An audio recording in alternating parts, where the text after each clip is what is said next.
श्री गुरुदेव दत्त. तुम्हा सर्वांचं माझ्या दैवी कृपा या यूट्यूब चॅनलवर मनापासून स्वागत आहे. नवविधा भक्ती म्हणजे भगवंताची उपासना करण्याच्या 9 पद्धती. या 9 भक्तींपैकी अर्चन भक्ती ही 5वी भक्ती मानली जाते. अर्चन म्हणजे देवाची प्रतिमा, मूर्ती, चिन्ह किंवा मानसिक स्वरूपाने केलेली उपासना. नवविधा भक्तीतील पहिली भक्ती म्हणजेच श्रवण भक्ती, दुसरी भक्ती म्हणजेच कीर्तन भक्ती, तिसरी भक्ती म्हणजेच स्मरण भक्ती आणि चौथी भक्ती म्हणजेच पादसेवन भक्ती.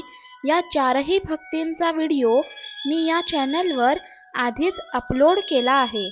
ज्यांना बघायची इच्छा आहे त्यांनी ते नक्की बघावे. मी लिंक डिस्क्रिप्शनमध्ये दिली आहे. आज आपण नवविधा भक्तीतील 5वी भक्ती म्हणजेच अर्चन भक्तीबद्दल जाणून घेऊया. अर्चन भक्तीचा अर्थ आहे भगवंताची पूजा, अर्पण आणि नम्रतेने केलेली सेवा. भक्त जेव्हा भगवंताला प्रेमाने अर्पण करतो तेव्हा त्यात केवळ बाह्य पूजाविधी नसतो, तर त्यामागे असते भावनांची शुद्धता आणि समर्पणाची भावना. अर्चन भक्तीत फुले, फळे, जल, तुळस, चंदन, दीप, धूप, नैवेद्य अशा विविध अर्पणांनी भक्त देवाची पूजा करतो. पण या सर्व गोष्टींचा हेतू केवळ विधी नसून भगवंताला संतुष्ट करणे हा असतो. भगवंताला बाह्य वस्तू नको असतात. त्याला हवे असते भक्ताचे प्रेम, श्रद्धा आणि निष्ठा. भगवान श्रीकृष्ण म्हणतात, पत्रम पुष्पम फलम तोयम यो मे भक्त्या प्रयच्छती. म्हणजे जो भक्त प्रेमाने मला पत्र म्हणजेच पान, पुष्प, फळ किंवा पाणी अर्पण करतो त्याचे अर्पण मी आनंदाने स्वीकार करतो. या श्लोकातून स्पष्ट होते की अर्चन भक्ती ही केवळ विधी नाही, तर ती एक भावना आहे. ज्याच्या मनात भगवंताबद्दल अखंड प्रेम, भक्ती आणि नम्रता आहे, त्याने कोणतीही वस्तू अर्पण केली तरी ती देवाला प्रिय असते. अर्चन भक्ती करताना भक्ताचा हेतू मीच अर्पण करतो असा नसावा. उलट भक्ताला वाटले पाहिजे की सर्व काही देवाचंच आहे, मी फक्त त्याला परत अर्पण करत आहे.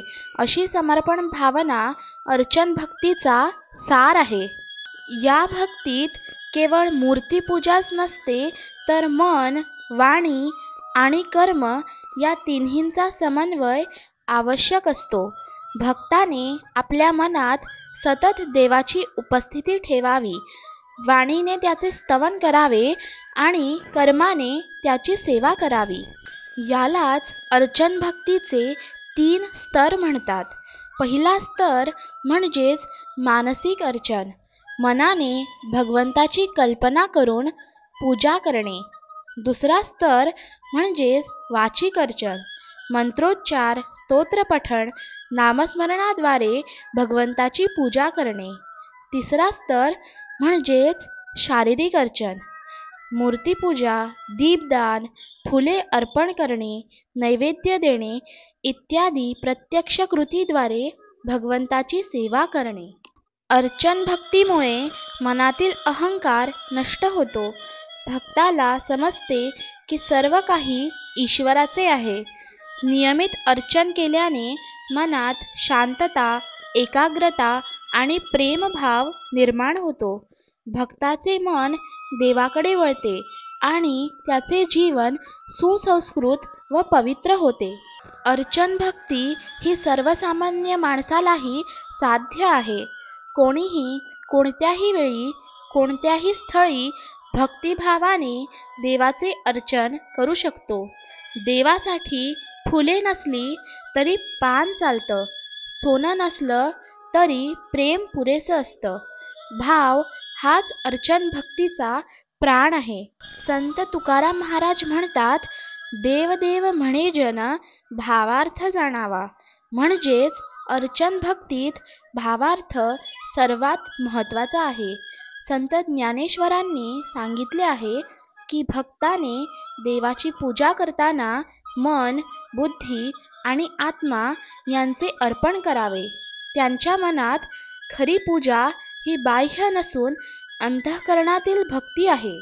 अर्चन भक्ती म्हणजे देवाशी जोडले जाण्याचा एक सुंदर मार्ग.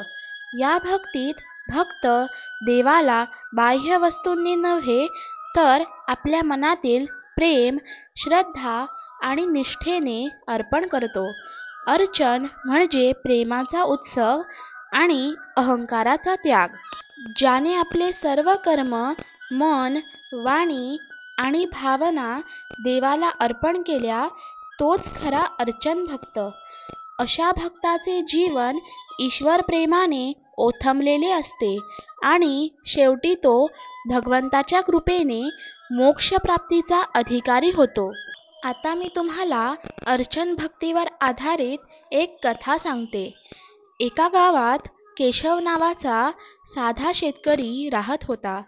तो रोज पहाटे उठून श्रद्धेने श्री दत्तगुरूंची अर्चन भक्ती करायचा. फुलं, धूप, दीप नसले तरी तो मनात प्रेम आणि भक्तीने देवाला अर्पण करायचा.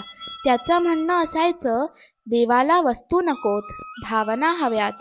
एके दिवशी गावात दुष्काळ पडला. लोकांनी देवावर राग काढला. पण केशव मात्र नेहमीप्रमाणे शांतपणे अर्चन करत राहिला. एका रात्री तो म्हणाला, गुरुदेव, आज काही अर्पण नाही, पण माझं मन तुमच्यासाठी समर्पित आहे. तेव्हा अचानक घरात दिव्य सुगंध पसरला आणि दत्तगुरूंचं तेजस्वी रूप त्याला दिसलं. दत्तगुरू म्हणाले, केशवा, तुझ्या प्रेमामुळे मी प्रसन्न आहे. उद्या पाऊस पडेल. दुसऱ्या दिवशी गावात मुसळधार पाऊस पडला. सगळे थक्क झाले. केशव म्हणाला, ही माझ्या भावनेची कृपा आहे. खरी अर्चन भक्ती म्हणजे हृदयाने देवाला अर्पण करणे. त्या दिवसानंतर गावातल्या सर्वांनी देवाची अर्चन भक्ती भावपूर्वक सुरू केली आणि प्रत्येकाच्या आयुष्यात शांतता आणि आनंद नांदू लागला. तुम्हाला हा व्हिडिओ आवडला असेल तर लाईक, शेअर आणि सबस्क्राईब नक्की करा. धन्यवाद. श्री गुरुदेव दत्त. जय सच्चिदानंद.